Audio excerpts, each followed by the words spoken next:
Hello everyone, welcome back to Sangharsh IQ। आज के Sunday special में मैं फिर से आपके लिए लेके आई हूँ पूरे वीक के करंट अफेयर्स। हम पिछले वीक के करंट अफेयर्स अच्छे से डिस्कस करने वाले हैं। देखो, हम आपके लिए प्लानिंग कर रहे हैं कि कैसे आपको स्टैटिक, कब आपको करंट अफेयर्स देने हैं, बट आपको भी अपने लेवल पे अपनी तैयारी के लिए प्लानिंग करनी है। आपने वो कोट सुनी होगी ना, failing to plan is planning to fail. अगर आप अच्छे से प्लान करने में फेल हो गए तो आप फेल होने के लिए प्लान कर रहे हैं। तो हम फेल होने के लिए नहीं प्लान कर रहे हैं, हम पास होने के लिए प्लान कर रहे हैं और हम लोग अच्छे से एक स्ट्रैटेजी बनाएंगे। आप अपने लेवल पे अपने आप को देखो, हर एक पर्सन की नीड्स डिफरेंट है, हर एक पर्सन डिफरेंट है। वो किस टाइम पे कितना टाइम दे सकता है वो हर एक पर्सन का डिफरेंट है।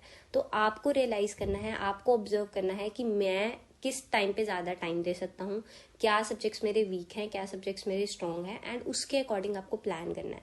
आपको वीक में एक ही दिन देना है करंट अफेयर्स के लिए, 2 दिन देने हैं, CSAT कब करना है, स्टैटिक कब करना है, आपको सब कुछ प्लान करना है। एंड अगर आपको कोई भी प्रॉब्लम आ रही है तो टेलीग्राम के ऊपर आप हमें जो है कांटेक्ट कर सकते हैं और हम आपको हेल्प करने की कोशिश करेंगे।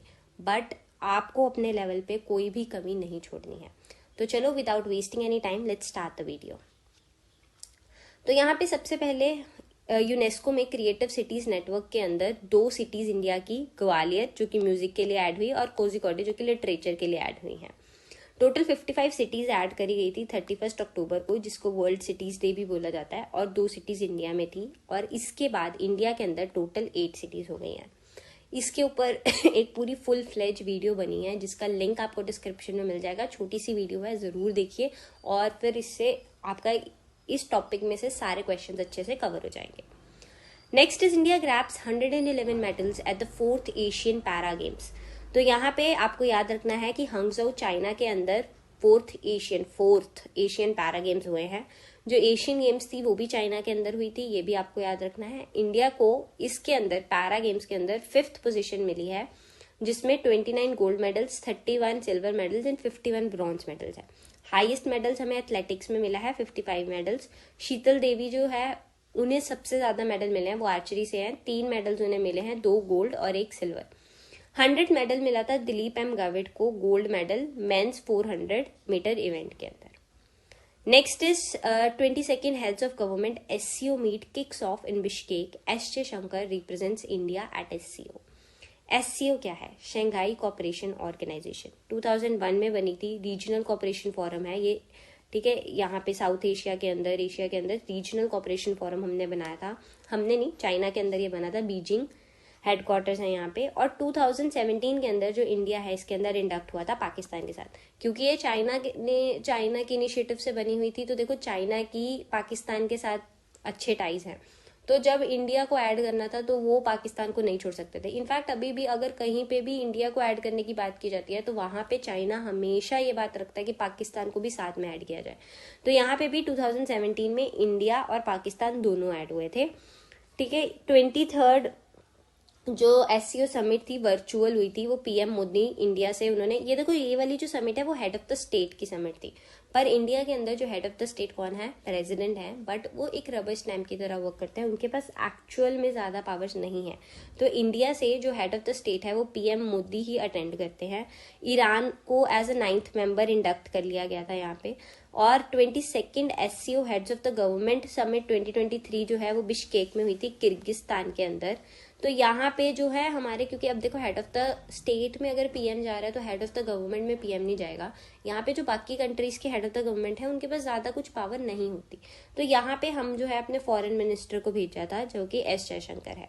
24th SCO समिट 2024 जो है वो कजाकिस्तान में होनी है, अस्ताना के अंदर। टोटल SCO के अंदर यहाँ पे आप देख लो 9 मेंबर्स हैं, याद रखना। ईरान जो है सबसे रिसेंट मेंबर्स हैं, इसके अलावा चाइना है, रशिया है, इंडिया, पाकिस्तान, ईरान, फिर उसके बाद Kazakhstan, Kyrgyzstan, Uzbekistan and Tajikistan. तो ये सारी चीजें आपको जो है अच्छे से याद रखनी है। ईरान का आपको स्पेसिफिकली याद रखना है, ठीक है। और बीजिंग में इसके हेडक्वार्टर्स हैं। Next is PM Modi dedicates Nilwande dam to people in Maharashtra Ahmednagar district. तो इसमें क्या है कि इसे जो है अपर परावरा डैम भी बोला जाता है। ये परावरा रिवर के ऊपर है, जो कि ट्रिब्यूटरी है गोदावरी रिवर की। बस इतनी सी बात आपको याद रखनी है, परावरा रिवर गोदावरी की ट्रिब्यूटरी है और उसके ऊपर नीलवांदे डैम जो है बना है। Next is Karnataka bans fire cracker during processions, festivals, marriages, allows only green crackers as per SC order. तो इसमें क्या है, ग्रीन क्रैकर्स आपको याद रखना है। देखो इस टाइम पे आपको भी पता है नॉर्थ इंडिया के अंदर सिचुएशन बहुत खराब है, दिल्ली का AQI बहुत बहुत ज्यादा खराब है। तो इस सिचुएशन के अंदर देखो क्रैकर्स अगर हम सब अवॉइड कर सकते हैं तो that is would be a better option. देखो हम सबकी अपनी अपनी आस्था है, तो अगर आपको लगता है कि आपको मतलब दिवाली मनाने के लिए क्रैकर्स जलाना आपके लिए जरूरी है तो please go for green crackers. But अगर कोई लोग हैं जो अवॉइड कर सकते हैं तो प्लीज अवॉइड, ठीक है। तो चलो, व्हाट आर ग्रीन क्रैकर्स? ये इन्हें इको फ्रेंडली क्रैकर्स भी बोला जाता है। ये less air and noise pollution करते हैं as compare to traditional crackers. इन्हें सबसे पहले नीरी इंस्टीट्यूट ने डिजाइन किया था, जो CSIR के अंडर आता है 2018 के अंदर। अब CSIR की फुल फॉर्म आप लोग मुझे कमेंट बॉक्स में बताएंगे।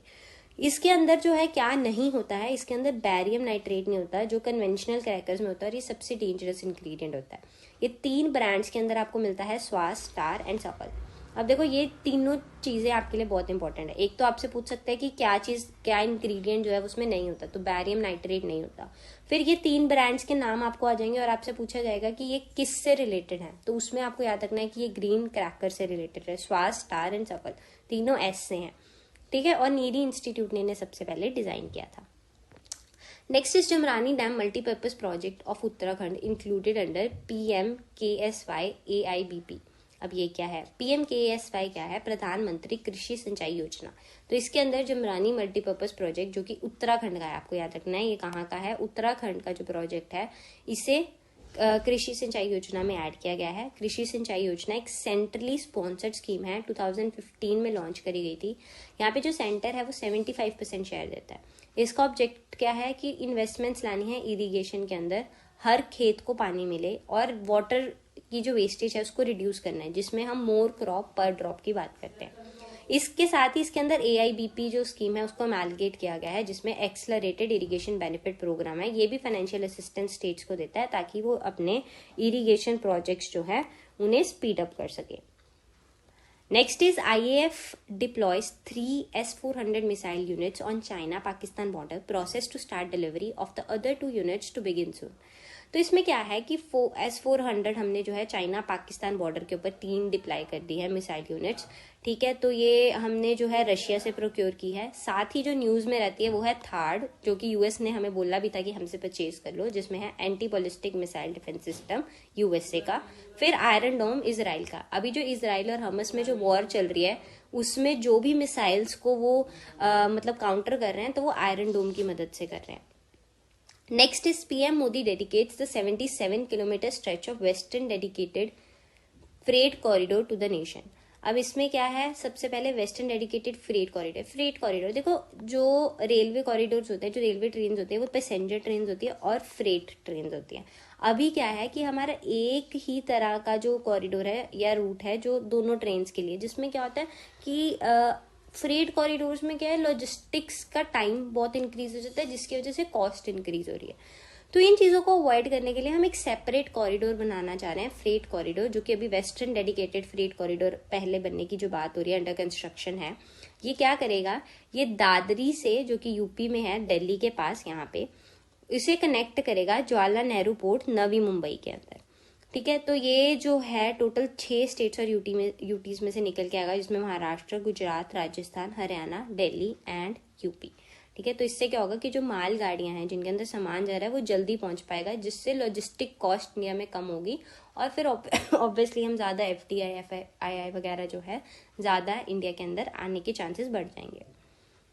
तो अब कुछ पॉइंटर्स की बात करते हैं। सबसे पहले जो हरिमऊ शक्ति एक्सरसाइज है वो हो रही है अभी, और ये है इंडिया और मलेशिया के बीच में, आपको याद रखना है, हरिमऊ इंडिया एंड मलेशिया के बीच।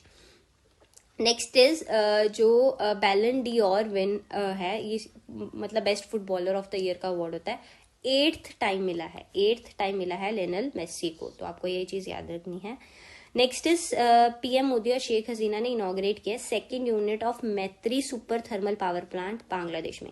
ये जो पावर प्लांट है ना, इसमें इंडिया ने भी जो है वो की थी, इन्वेस्टमेंट करी है, यहाँ पे हेल्प करी है बांग्लादेश की। तो आपको याद रखना है मैत्री सुपर थर्मल पावर प्लांट कहाँ पे है, ये बांग्लादेश के अंदर है। नेक्स्ट है एक और एक्सरसाइज की बात करी गई है काज इन 2023, जो कि इंडिया और कजाकिस्तान की ज्वाइंट मिलिट्री एक्सरसाइज है, ये भी आपको याद रखना है। फिर संडे स्पेशल स्निपेट के अंदर हम बात करते हैं सरदार वल्लभ भाई पटेल की। इनका जो बर्थ है वो 31 अक्टूबर 1875 को हुआ था, इनकी बर्थ जयंती आई थी अभी, ठीक है। इनका जो बर्थ है वो नदियाड खेड़ा डिस्ट्रिक्ट ऑफ गुजरात में हुआ। ये फर्स्ट डिप्टी प्राइम मिनिस्टर थे और होम मिनिस्टर थे इंडिया के। उसके बाद इनको जो है सरदार का टाइटल किसने दिया था, तो महात्मा गांधी ने इन्हें सरदार का टाइटल दिया था। क्यों दिया था, बरदोली सत्याग्रह के टाइम पे इन्होंने बहुत ज्यादा अच्छे ऑर्गेनाइजेशनल स्किल्स दिखाए थे और विलेजेस के अंदर और बहुत सारे एरियाज के अंदर इन्होंने जो है लोगों को इकट्ठा किया, ऑर्गेनाइज किया पूरे इवेंट को। इन्होंने जो है 565 प्रिंसली स्टेट को इंटीग्रेट करने में भी हेल्प की थी इंडिया में। आपको पता ही है कि जब ब्रिटिशर्स हमें गए तो वो तो ऐसे छोड़ गए थे, जिन्होंने इंडिया में जाना है इंडिया में जाओ, पाकिस्तान में जाना है पाकिस्तान में जाओ, नहीं जाना कहीं, अपना इंडिपेंडेंट स्टेट आप बना लो। तो यहाँ पे इस टाइम पे इन्होंने जो है, इसीलिए इनके लिए स्टैचू ऑफ यूनिटी हम आगे देखेंगे, तो इन्होंने जो है इन सभी स्टेट्स को मनाया, प्रिंसली स्टेट्स को इंडिया के अंदर इंटीग्रेट करने के लिए मनाया, ठीक है। फिर इन्होंने 2 कमेटीज को चेयर किया था कॉन्स्टिट्यूएंट असेंबली में, एक तो provincial constitutional committee and advisory committee on fundamental rights, ये आपको याद रखने हैं। साथ ही इन्होंने इस्टेब्लिश किया था modern all India services system. 21 अप्रैल को सिविल सर्विसेज डे मनाया जाता है। क्यों मनाया जाता है कि सरदार पटेल ने सबसे पहली बार एड्रेस किया था, जो प्रोबेशनर आए थे एडमिनिस्ट्रेटिव सर्विसेज ऑफिसर्स के, इनको एड्रेस किया था 21 अप्रैल को। दैट इज वाई उस दिन सिविल सर्विसेज डे भी जो है मनाया जाता है। फिर स्टैचू ऑफ यूनिटी मैंने आपको बताया वर्ल्ड की सबसे टॉलेस्ट यूनिटी है जो स्टैचू है ये, और ये इरेक्ट करी गई है इंडियन गवर्नमेंट के द्वारा इनकी बर्थ एनिवर्सरी पर 2018 में बनाई गई थी। और इसे नेशनल यूनिटी डे भी मनाया जाता है और राष्ट्रीय एकता दिवस भी बोला जाता है। इन्हें भारत रत्न मिला था 1991 के अंदर। तो यहाँ पे हम आज अपनी वीडियो खत्म करते हैं। आई होप आपको ये वीडियो अच्छी लगी, ठीक है। अगर आपको कोई भी फीडबैक है तो उसे कमेंट कीजिए, चैनल को सब्सक्राइब कीजिए, वीडियो को शेयर कीजिए, ताकि हम और ऐसी वीडियोस आपके लिए लाते रहें। Thank you.